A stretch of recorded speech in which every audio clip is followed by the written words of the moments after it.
우리 말씀 듣기 전에 옆에 계신 분들과 한번 인사 나누면 좋겠습니다. 큰 은혜 받으시기 바랍니다. 한번 인사하겠습니다. 큰 은혜 받으시기 바랍니다. 오늘 너무 기쁘고 감사한 날입니다. 이렇게 네 분의 성도님들 앞에 앉아 계신데 우리가 하나님의 큰 사랑을 예배 시간에 또한 경험할 수 있기를 소망합니다. 계속해서 요한 1서 강해 진행하겠는데요, 이 세상을 사랑하지 말라라는 제목으로 말씀을 증거하겠습니다. 우리가 인생을 살아감에 있어서 확신을 가지고 살아간다는 것 너무나 중요합니다. 좀 힘들고 어려운 일이 있더라도 내가 걸어가고 있는 이 길이 옳은 길이다, 반드시 가야 될 것이다 라는 확신이 있는 사람과 그 확신이 없는 사람은 굉장히 다른 삶의 모습을 보일 수밖에 없습니다. 신앙생활에 있어서도 이 확신은 너무너무 중요합니다. 그래서 사도 요한은 이 요한 1서라는 편지를 쓰면서 왜 이 서신을 기록하고 있는지, 왜 편지를 보내고 있는지를 분명히 이렇게 알려주고 있습니다. 요한 1서 5장 13절 말씀인데요, 내가 하나님의 아들의 이름을 믿는 너희에게 이것을 쓰는 것은 너희로 하여금 너희에게 영생이 있음을 알게 하려 함이라. 알게 하려 함이라. 믿는 자들에게 이것을 쓰는 것은 이라고 말하고 있습니다. 무슨 말입니까? 그들은 교회 안에 있었던 사람이에요. 그런데 믿는 너희에게 이것을 쓰는 것은 너희에게 영생이 있다는 것을 확신하도록 내가 이것을 쓰고 있다라고 사도는 말하고 있는 겁니다. 특별히 지금 요한 1서를 받아 읽을 그 수신자들의 처한 상황은 매우 힘든 상황이었습니다. 요즘 코로나 때문에 교회를 향한 세상의 시선이 그리 곱지 못하지요. 하지만 그것과는 비교도 안 될 정도로 그들은 힘든 상황에 처해 있었습니다. 외적으로는 예수 믿는다는 이유 때문에 사실 생활하기가 굉장히 불편하고 힘들 정도로 박해를 받기도 하였죠. 그것뿐만이 아니었습니다. 내적으로는 영지주의의 영향을 받은 이단들이 득세를 하면서 교회를 굉장히 혼란스럽게 했던 겁니다. 이럴 때 필요한 게 뭡니까? 확신이라니까요. 확신. 생각해 보십시오. 함께 신앙생활 잘하던 사람이 갑자기 세상에서 박해를 가한다고 나는 더 이상 못 믿겠다, 교회를 떠나버리는 거예요. 또 이단의 가르침에 미혹되어 가지고 교회 공동체를 떠나는 겁니다. 니나 잘 믿어라. 그런 상황에서 왜 흔들리지 않겠습니까? 필요한 게 뭐라고요? 확신이 있어야 하는 겁니다. 지금 내가 예수 그리스도를 구주로 믿고 이 길을 걷는, 내가 걷는 이 길이 복과 생명의 길이 분명하다라고 확신할 수 있다면 우리는 어떤 어려운 상황 속에서도 이 길을 걸어갈 수 있게 되는 겁니다. 그래서 사도 요한은 너희가 이런 존재다라는 것을 계속해서 강조하였습니다. 너희는 하나님의 자녀야. 너희는 빛의 자녀야. 빛 가운데 걸어가고 있는 사람들이야 라고 계속해서 성도의 존재와 신분을 강조하였죠. 그런데 여러분 기억하십니까? 내가 빛의 자녀인지 어떻게 알 수 있습니까?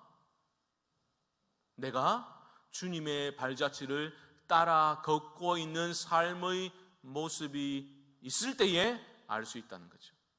입으로 말하는 게 아니라 내가 주님의 말씀과 계명을 삶 속에서 지키는 그 모습을 통해서 내가 하나님의 자녀로구나, 빛의 자녀로구나, 그렇게 확신할 수 있다라는 겁니다. 그런데 문제가 생겼죠. 무슨 문제입니까?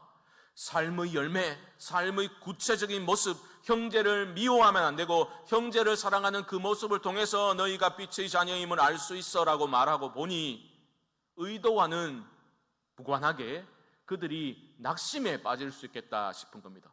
나는 말씀을 듣고 보니 하나님의 자녀가 아닌갑다, 이렇게 낙심하는 자들이 생겨날 수가 있겠다 싶어서 지난 주일에 우리가 무엇을 보았습니까? 사도가 멈추고서 그들에게 위로의 메시지를 전했던 것을 우리가 지난 주일에 살펴보았지 않습니까?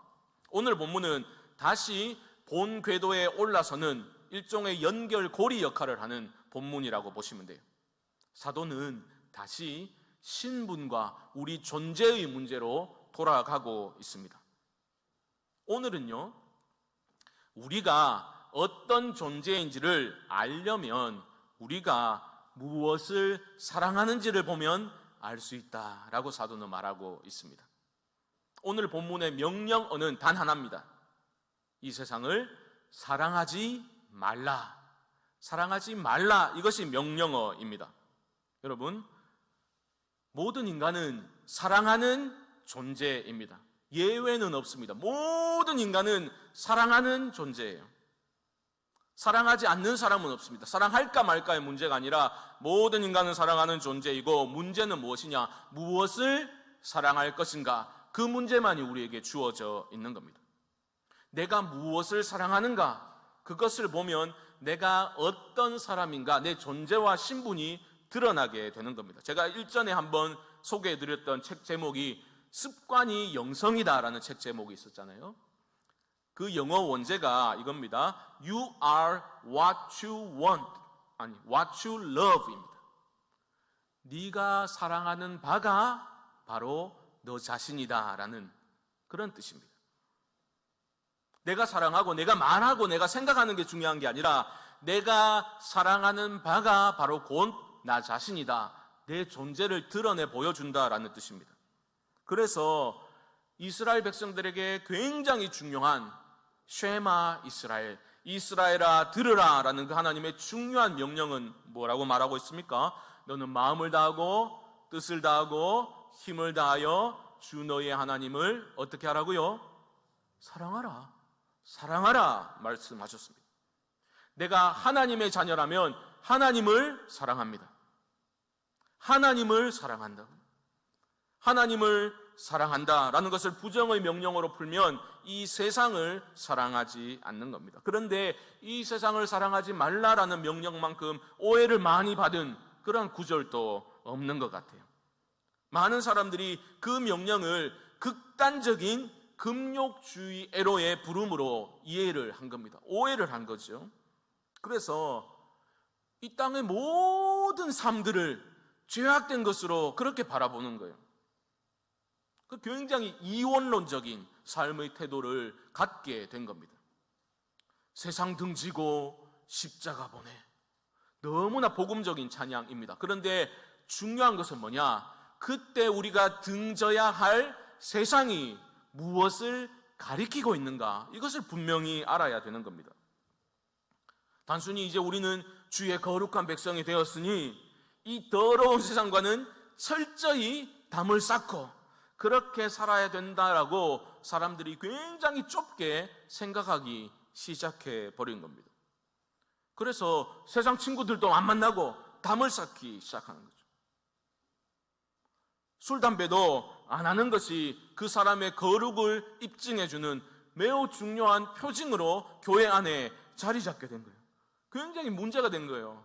술, 담배만 안 하지 나쁜 다른 짓 다 하거든요. 그런데 교회 안에서는 술, 담배만 안 하면 저 사람 훌륭하다. 저 사람이 장로 될 만하다. 막 이런 식으로 생각을 하기 시작한 겁니다. 역시 우리 목사님이 깨어있구만. 이제 마음 편하게 술, 담배 좀 해. 그게 아니라 그게 바로 내가 지금 무엇을 사랑하고 있는지를 보여주고 있는 거라니까요. 제가 말씀드리는 것은 그 하나님의 거룩이라는 것이 얼마나 풍성한 의미를 담고 있는데 그저 술, 담배라는 특정 행위를 하고 안 하고로 생각해서 그렇게 좁게 해석하는 것이 얼마나 큰 문제인지를 제가 지금 지적하고 있는 겁니다. 하나님의 거룩은 그런 게 아니라니까. 세상을 사랑하지 말라. 이 명령을 그냥 현실을 도피해서 우리들만의 천국을 우리끼리 모여가지고 예배드리고 찬송하고 이런 식으로 좁혀서 생각하면 안 된다라는 겁니다. 만약에 여러분 그게 주님이 원하셨던 것이라면 이 모든 세상의 것들은 악한 것이니 여기에서 건져내줘야 되겠다라고 우리 주님이 생각하셨더라면 그런 식으로 요한복음에서 주님이 제자들을 위해서 중보기도를 하시지는 않으셨을 겁니다. 자막이 준비되었을 건데요. 요한복음 17장 15절 말씀 보여주시죠. 내가 비옵는 것은 그들을 세상에서 데려가시기를 위함이 아니요 다만 악에 빠지지 않게 보전하시기를 위함이니이다. 우리 주님은 십자가 죽음의 때가 임박했음을 아시고 제자들, 그 사랑하는 제자들을 위해서 기도하셨는데 어떻게 기도하셨다고요?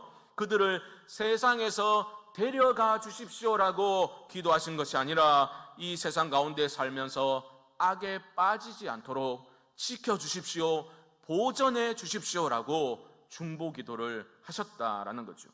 이게 매우 중요합니다. 신앙인들은 우리끼리 배타적인 공동체를 형성하는 게 목적이 아닙니다. 우리 주님이 뭐라 하셨습니까? 너희는 세상의 빛이라, 너희는 세상의 소금이다, 분명히 말씀하셨다. 그런데 우리 안에는 이런 혼란스러운 것들이 있는 거예요. 왜 혼란이 가중됩니까? 세상을 사랑하지 말라 그렇게 말씀하셔놓고 하나님은 어떻게 하셨어요? 하나님이 세상을 이처럼 어떻게 하셨습니까? 사랑하사. 하나님은 세상을 사랑하셨다라고 말하고 있잖아요. 이게 개념이 좀 정리가 되어야 되는 겁니다. 성경에서 세상을 말할 때는 크게 세 가지 정도로, 똑같은 단어인데 세 가지 정도로 그런 의미를 이제 가지고 있습니다. 첫 번째, 이런 게 있어요. 하나님이 말하셨던 세상은 하나님이 창조하신 세상, 이 피조 세계를 일컬어서 세상이라는 단어를 사용합니다. 또한 세상이라는 단어는 그 피조 세계 안에서 살아가고 있는 사람들, 그 불신자들을 일컬어서 세상이라고도 표현하고 있습니다. 이 두 가지를 하나님은 미워하시지 않고 사랑하셨습니다. 그렇죠? 죄로 인해서 이 피조 세계도 죄로 인해서 오염이 되었거든요. 그 가운데 살아가고 있는 하나님을 모르는 사람도 당연히 죄인이지만 하나님은 이 피조 세계와 믿지 않는 자들을 미워하신 게 아니라 사랑하셨습니다. 우리 또한 그렇게 피조 세계를 잘 가꾸고 또 믿지 않는 자들을 사랑의 대상으로 바라보아야 하는 거죠. 그렇다면 사랑하지 말아야 될 세상은 도대체 어떤 세상입니까? 무엇을 가리키고 있는 겁니까? 이런 겁니다. 하나님을 대적하고 하나님을 반역하는 세력으로서의 세상이 또한 있습니다. 파워입니다. 일종의 파워, 힘. 하나님의 존재를 인정하지도 않고 하나님의 뜻대로 살아가는 그러한 가치관과 순종의 모습을 비웃고 조롱하는 그러한 경향성, 제도, 시스템, 이런 것들을 일컬어서 세상이라고도 성경은 부르고 있다라는 겁니다. 요즘 프로그램이 잘 나와 있으니까요, 우리가 읽고 있는 이 개역 개정 성경을 컴퓨터에 띄워놓고 세상이라는 단어를 검색어를 딱 넣으면 많이 나오거든요.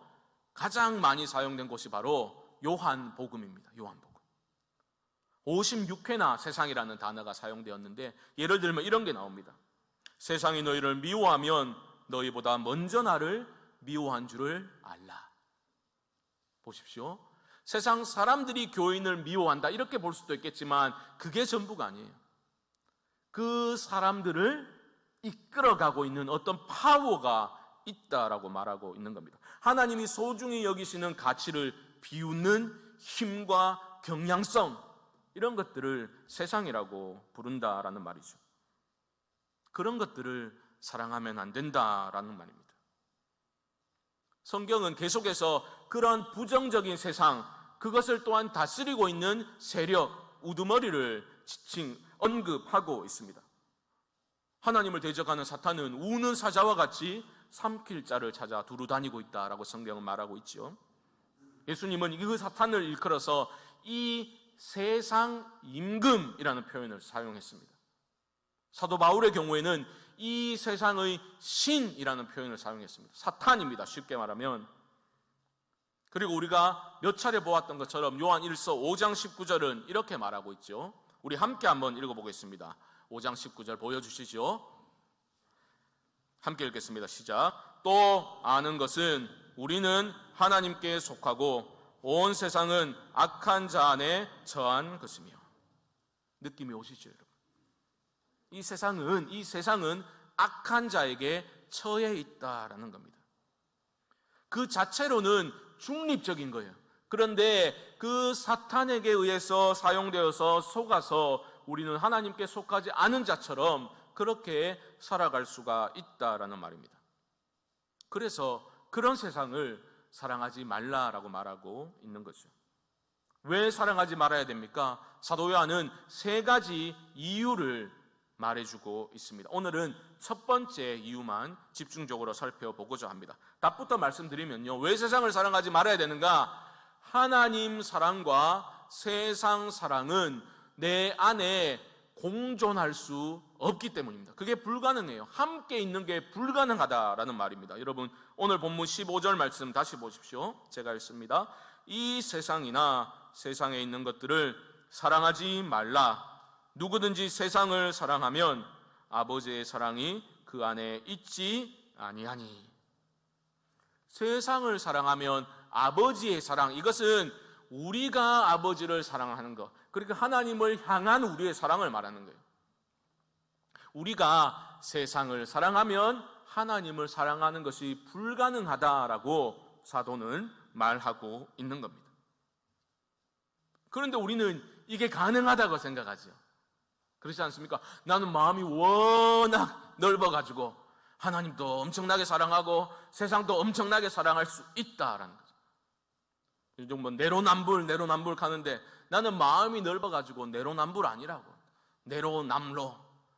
내가 하면 로맨스, 남이 해도 로맨스. 나는 그렇게 넓다, 다 좋은 게 좋은 거 아니냐, 하나님도 사랑하고 세상도 사랑하고 그렇게 할 수 있다라고 생각할지 모르지만 성경은 그게 불가능하다라고 말하고 있는 겁니다.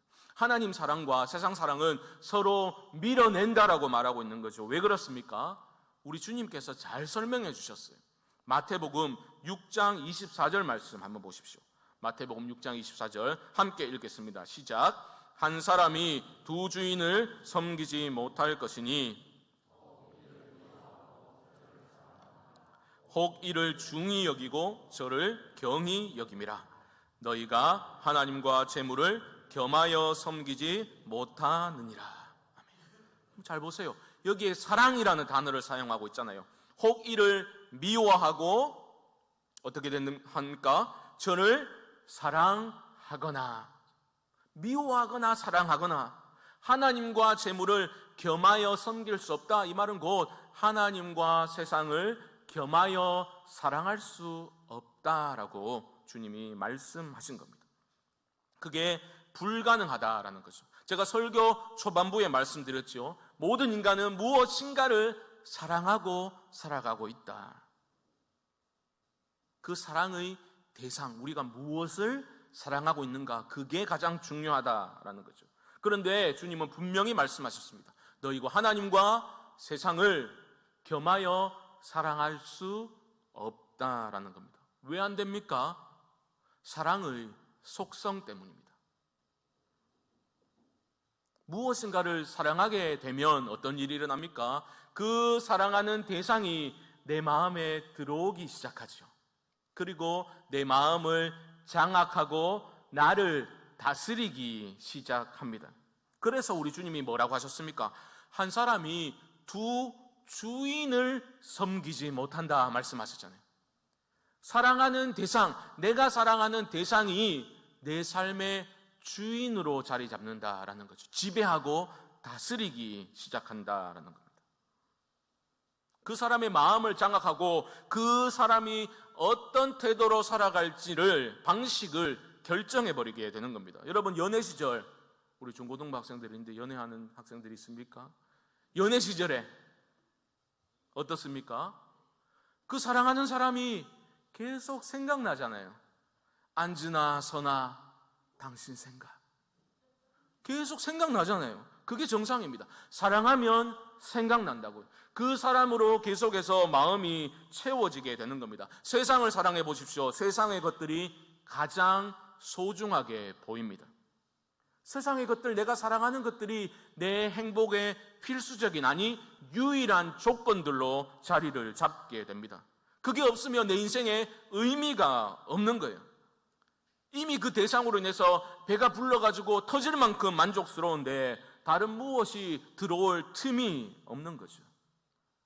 나는 뭐 빵배는 따로 있다, 뭐 그건 사실일 수 있어요. 그런데 하나님 사랑과 세상 사랑이 그렇게 공존하는 것은 불가능하다라는 것이 성경의 메시지이고, 우리는 적어도 머리로는 그것을 인정하고 수긍하는 모습을 보이고 살아가고 있는 거죠. 문제는 무엇이냐? 실제적으로 그게 안 되는 게 문제입니다. 그렇죠? 우리는 입으로는 하나님을 사랑합니다. 나의 전부가 되십니다. 그렇게 표현하고 기도하고 찬양도 하지만 주님 사랑이라고 말하고 있지만 예배당 밖을 나가면 내가 그렇게 사랑한다고 말했던 주님이 생각나지 않는 거예요. 그게 문제입니다. 사랑하면 앉으나 서나 당신 생각, 주님 생각 나야 되는데 주일날 예배 드리고 오후 예배 드리고 집에 돌아가서 저녁 먹고 나면 주님 생각이 안 나기 시작합니다. 토요일까지 쭉 안 나요. 주님이 생각이 안 난다니까요. 내가 사랑한다고 말하는데 주님이 생각이 나지 않는 겁니다. 그게 문제의 핵심입니다.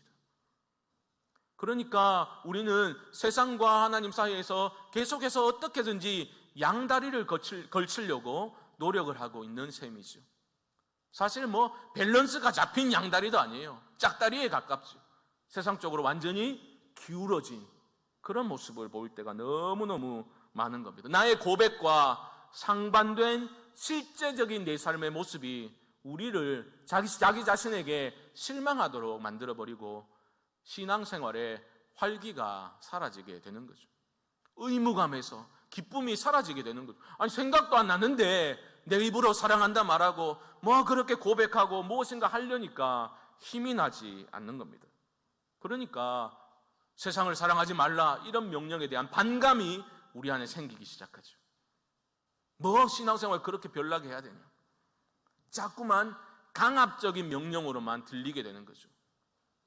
반항하고 싶은 그런 명령으로 어떻게 해서든지 좀 물타기 해가지고 좀 비껴 지나갈 수 있는 그런 길이 없을까? 우리는 그런 고민을 하게 되는 거죠. 여러분, 오늘은 한 가지만 기억하시기 바랍니다. 하나님을 사랑하기 위해서, 정말로 사랑하기 위해서 우리에게 필요한 것은 무엇이겠습니까?